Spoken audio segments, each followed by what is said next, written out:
meeting. I hope that most of us are here for the sake of peace and justice. Dear participants of the summit, today is the 450th day of the full-scale war waged against us by Russian invaders. We do not have missiles as our enemy has. We have less air power. We do not possess numerous killer drones that Iran supplies to Russia. We do not have that much artillery, but we do stay strong because we do have truth on our side. Moreover, we are pushing the occupiers out of our land. Anyone who defends his native land from invaders, and anyone who defends children of his nation from enslavement, every such warrior is on the path of justice. And I'm proud to represent such warriors and the entire Ukrainian people. Ukrainians has never chosen the war. Our troops didn't go to other lands.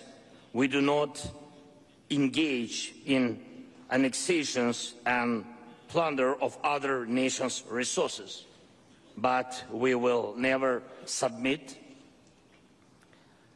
to any foreigners or colonizers. That's why we fight, and I'm sure all your nations will understand this, our main emotion, and I'm also sure all your nations will understand the main call I want to leave here in Dschidda, a noble call to all of you to help protect our people, including Ukrainian Muslim community.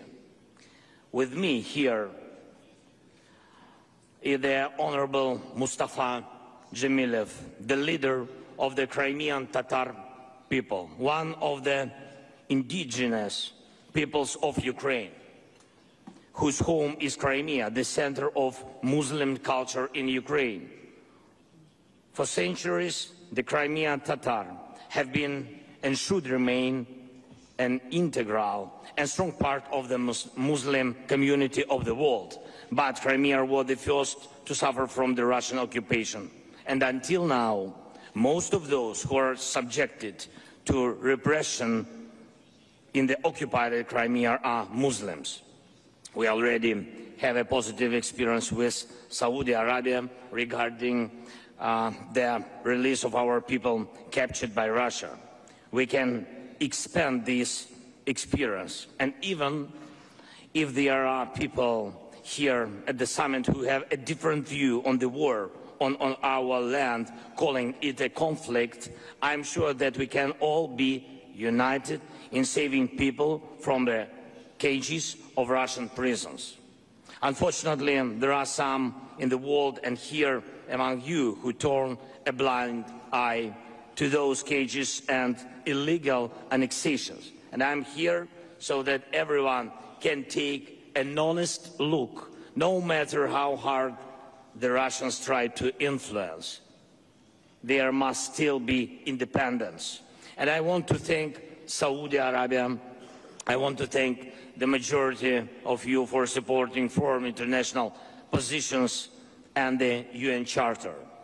Dear participants, your people have already seen that Ukrainians are people of peace, of real peace.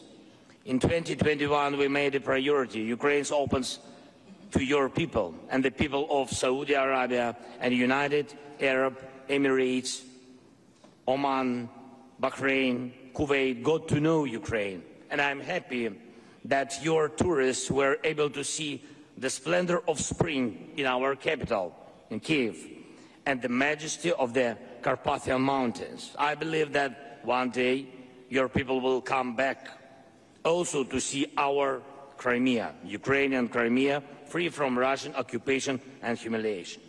Our relations are also tied by the education of tens of thousands of Arab students in our universities every year.